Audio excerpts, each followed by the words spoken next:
Hello everyone, I'm about to talk to Telltale Gamer, bringing you on everything Telltale Games, Transformers, and more. For today's review, we're looking at Transformers Combiner Force Episode 10, Distorted Personalities. Now, once again, this episode is really all around great, with a minor nitpicks about certain scenes. This episode is just incredible.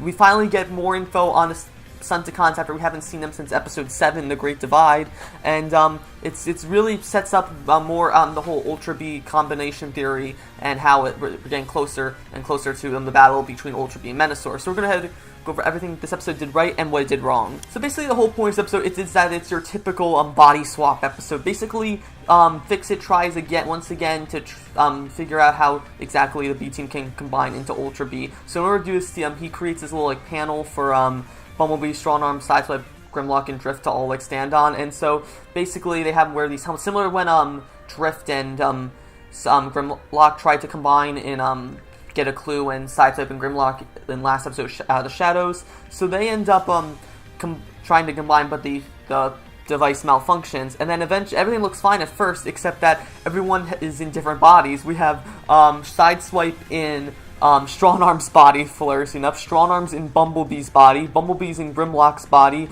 Grimlock's in Drift's body, and Drift is in Sideswipe's body. And it's nice to see how all the characters adjust to their new bodies. We see Strong Arm always checking himself out as in Strong Arm's body, how he thinks how attractive he is. I like his body, not Strong Arm's body. We see Strong Arm's having a fanboy moment being inside Bumblebee's body, which is her idol, so she automatically assumes that everyone has started listening to her because she's in Bumblebee's body.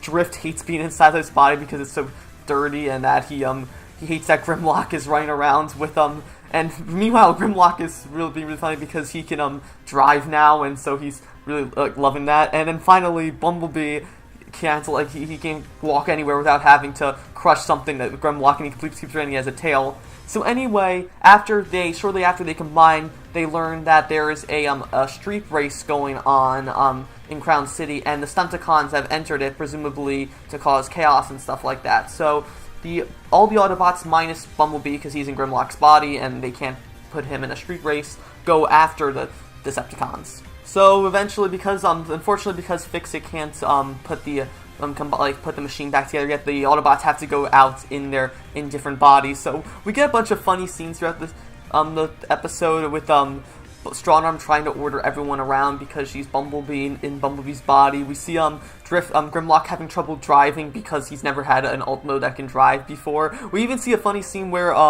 Grimlock ends up I think she's chasing after Dragstrip and Wild Break. He ends up trying to shoot Jetstorm and Slipstream on him, but when he misses and they try to jump transform back onto his wrist, they can't because he's not in Drift's body. So that I thought was really funny, which I don't understand though, because even though Sideswipe was able to attach him, though how come Grimlock can't and he's in Drift's body? I guess it's maybe a thing that they have to do with people they trust. So I guess since they haven't had practice with to combine with Grimlock, they can't do it. So anyway, we get funny scenes with eventually they have this one point where Sideswipe and Drift with Sideswipe in Strong's body and Drift in Sideswipe's body are chasing after. We finally meet actually the fourth and final member of the Stunticons, named Slashmark, who seems to me a mix between Knockout and Saberhorn, the fact that he's really vain and very high class and stuff like that.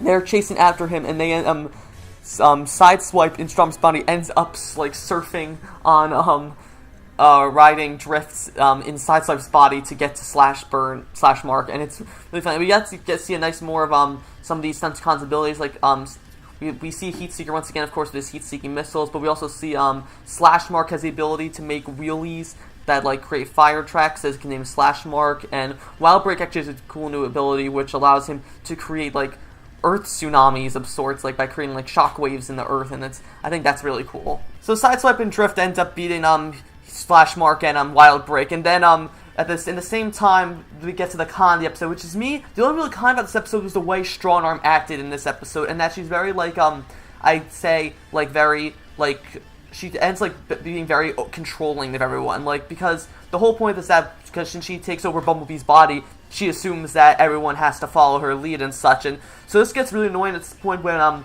we have Strong Arm and Grimlock going after Dragstrip and Heatseeker when At one point, Strongarm, since she's not used to having such a fast body like Bumblebee's, she ends up nearly driving off a cliffside, and as she's trying to get back up, she orders Grimlock to help her up, but Grimlock in Drift's body instead continues to go after them, and, like, we get to this whole thing where, like, I think she calls Bumblebee at some point who is back at the base in Grimlock's body because he can't go on the mission, and so, like, and she gets really frustrated at that, and it just seems, like, really out of character with Strongarm, because she always, like, seems to be doing, like, what she wanted to do, and the fact that, like, she seems to, like, think that she's the leader now because she's in Bumblebee's body just seems out of character to me. It's just one little nitpick, and I mean, eventually she gets over this.